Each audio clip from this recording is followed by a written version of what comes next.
Oh, some. Most people get it. It's a number. It's a number. I mean, it's part of the process of going through a season. You get some good wins and some bad losses, and you hear from people that had the time to watch it and pay attention to it. It seemed like with the game on Saturday night, and maybe you look at the USC game, your team is capable of a wide range of performance. How do you skew it more towards the effort that you got on Saturday night? Well, I mean, SC's not as bad as you guys want them to be. Unfortunately, we don't play very hard. But just mentally, it's hard. We've had a difficult time getting to we played very well in Maui and against Arkansas, and really Syracuse with Richard out, and then kind of fell flat third day against Dayton. It's a matter of mental preparation. I've said that all along. We're at a point now with 9 games left. We're 1 game away from 8th, and as are a lot of people. So we're going to have to mind our P's and Q's, as are a lot of people. Is it a good thing that you've got Stanford tomorrow, given that your players will probably no doubt be excited to play them, and otherwise you avoid that hangover from this one? I honestly don't know if the Stanford things is, I don't know that everybody's all as in tune with that. They know they're a good basketball team, and they beat us here last year, and but as long as the season is, I don't know that they look at it quite the same as everybody else wants to look at it. You'd like to have a little more time maybe than come right back on a Wednesday, but it's just a matter of trying to, if you're going to be a championship-type team, if you're going to be an NCAA caliber team, then you're going to have to compete every night, and that's something kids have to learn.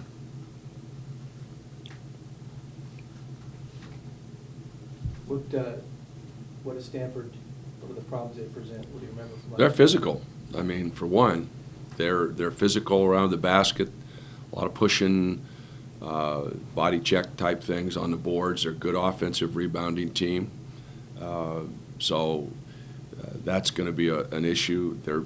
They're talented. I mean, if you look at it, Powell, Brown, Eustace, Randall, those guys have been good players in this league for as long as they've been in this league, and now Nastic has improved tremendously inside as a go-to guy. So their 5 starters are very good.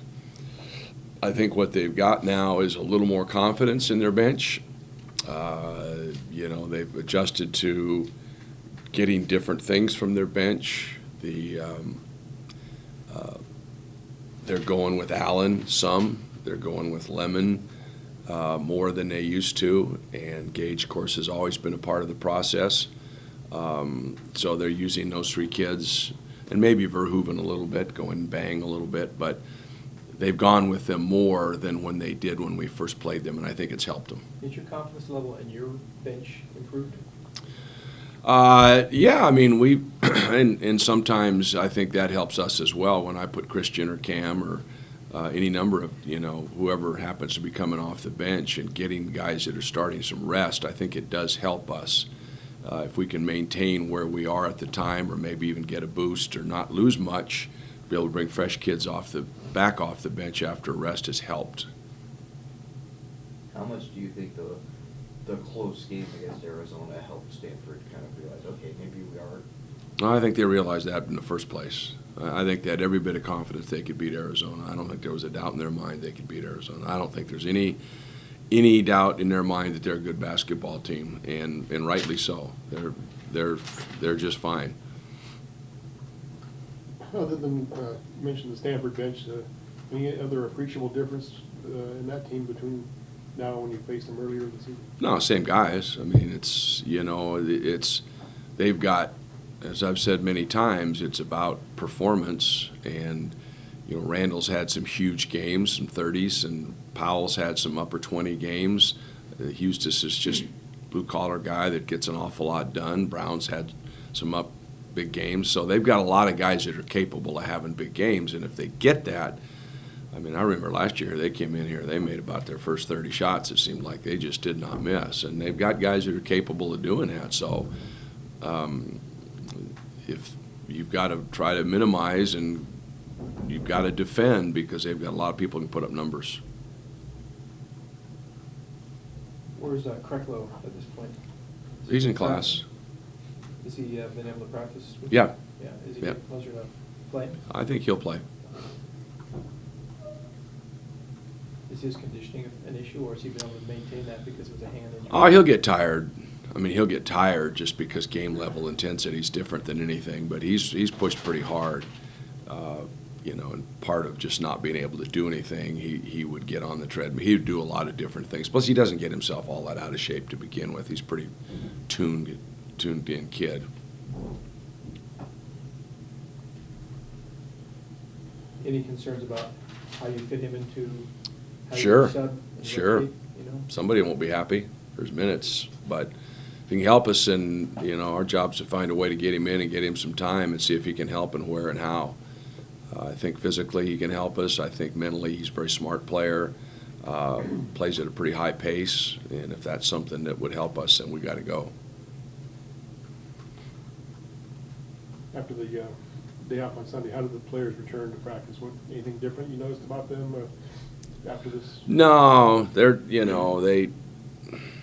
same guys didn't want to do the same things. I mean, it doesn't ever really change.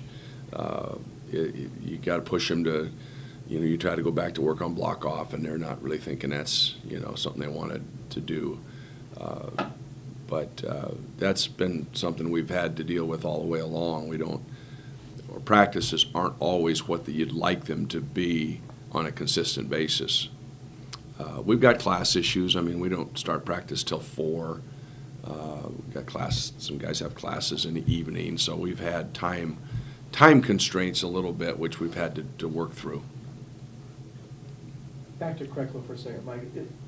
Is his value partly because he's a guy who doesn't need the ball, doesn't need to score a lot and be helpful to you?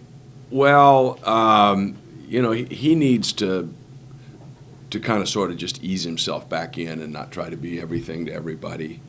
He'll want to go out and just, but what he has always done is played hard. He's a kid's got a lot of energy. He's not afraid to bang. He's not afraid to mix it up. He's not afraid to get on the floor. And so that's the one thing that he's always brought to the table is the fact that he'll run hard. If there's a ball, he'll go try to get it. Loose ball, he's generally the first guy on the floor. And those are things that we've sorely missed. So that would be very valuable to us to get us that boost of energy and get guys going.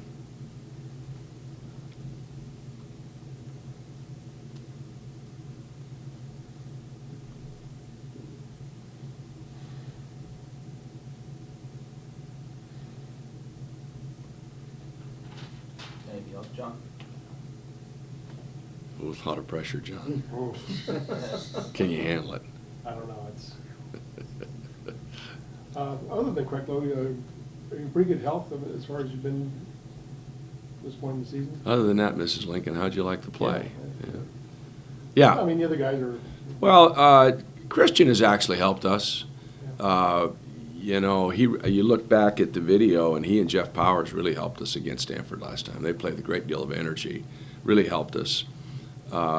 Then Christian knee got sore because he really can't. For a while there, we thought, well, we need to give him a day off after a game because his knee gets sore, and then he can't play with the same amount of energy. So he's making progress from the knee, getting sore, swelling a little bit. It's just a process coming off 2 ACLs. But he provides, against Arizona, he had some life. He was up there tipping some balls. He didn't get them in, but he kept some balls alive and took a nice charge at the end. It was huge for us. We're with the freshmen, they're just game to game, how comfortable they are, where the ball goes down for them, and how they fit. And that's going to be probably the way it's going to be the whole year. Sam's played well. Then against Arizona, it seemed like he was a little bit tentative, just not sure. Number one, I don't want to make a mistake. So, you're going to have that, I think, with all your young people. And with Powers, there's just certain situations, certain matchups where he's. Yeah, I mean, he's been awfully, he's been good when we've used him. I mean, it's like anybody else. You're trying to weigh the pluses and the minuses, and you don't want to just have it be a situation where he feels he has to go in and shoot it in to stay, because he does other things. He's smart. He knows what he's doing. He anticipates, and he's not afraid to go on the floor for a loose ball and take a charge and those things. Sometimes if you tried to play him at the 4, maybe rebounding-wise, he'd run up against it a little bit. And so you just have to balance things, but he's done a great job. He really has. He's done a really good job. And sometimes you feel bad that he doesn't get more time. You're aware that there's some limitations, but everybody's got limitations, and you try to balance that.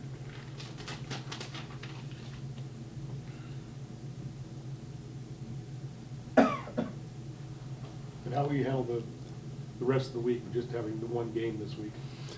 Well, we'll try to take a day off Thursday, and then we'll come back, practice Friday, Saturday, take a day off Sunday, and then go get back in a normal sequence. We've got to go to Pullman and again, with practice at 4 o'clock on Tuesday, we're not going to get out of here till late. And Leaving on Tuesday? Tuesday night, Wednesday game.